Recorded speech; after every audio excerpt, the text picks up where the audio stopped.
তুমি কেন শান্তিতে নেই? বাজারে যদি সুখ শান্তি বিক্রি হতো, সব থেকে লাভজনক ব্যবসা হতো। মাঠ শুধু আমাদের ফসল দেয় না, আমাদের শান্তিও দেয়, সুখও দেয়। সুন্দর পাখির কিচিমিচি ডাক শুনতে পাচ্ছ? এই guys, good morning, welcome back to my new video. তো ভাই, আমি এখন আছি ফাঁকা মাঠে, কারণ কাজের শেষে আমিও শহরে থাকি, আর যখন বাড়ি আসি তখন এই ফাঁকা মাঠ দিয়ে বেড়াতে আসি। এই মাঠে আসলে একটা আলাদা শান্তি খুঁজে পাওয়া যায়। আর ভাই, চারিদিকটা দেখো, খোলা আকাশের নিচে চারিদিকে সবুজে মাঠে ঘেরা, কি সুন্দর দৃশ্য। তো ভাই, এখানে কোনো গাড়ি হরেন নেই, পলিউশন ধোঁয়া নেই, আছে শুধু প্রাকৃতিক নিঃশব্দের কথা আর সুন্দর পাখির কিচিমিচি ডাক শুনতে পাচ্ছ?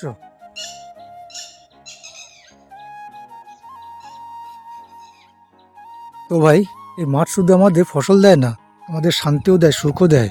তোমরা শহর থেকে আবার বেরিয়ে এই ফাঁকা মাঠে বেড়াতে আসো, তাহলে বুঝতে পারবে কত সুখ, কত শান্তি এখানে। আর দেখো ভাই, তুমি মাঠে আসলেই যে সুখ শান্তি পাবে তেমনটা না, সুখ শান্তিটা পুরো নির্ভর করে একদম নিজের কাছে।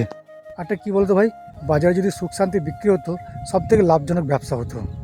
এই যে ভাই আলু গাছ লাগিয়েছে, এই আলু গাছগুলো দেখলেই মনে একটা আলাদা শান্তি চলে আসে। ভাই, এই বকগুলোকে দেখো, কি শান্তিতেই না বসে আছে।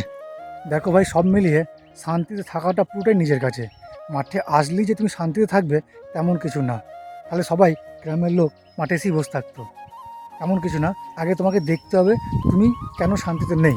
সেই জায়গাটা আগে তোমার বার করতে হবে যে আমার কিসের জন্য শান্তি পাচ্ছি না, সেটি চিন্তা করে দেখো এবং সেইভাবে তুমি নিজেকে তৈরি করো, দেখো তাহলে তুমি শান্তিতে থাকতে পারবে। আর কি জানো ভাই, প্রত্যেক সমস্যার দুটো দিক, একটা সমাধান তোমার হাতে থাকবে, আর একটা সমস্যা তোমার হাতে থাকবে না। যে সমস্যার সমাধান তোমার হাতে, তুমি সেটা সলভ করে দাও, আর যেটা তোমার হাতে থাকবে না, সেটা ভার হয়ে যায়, তাহলে দেখো তুমি শান্তিতে থাকতে পারবে।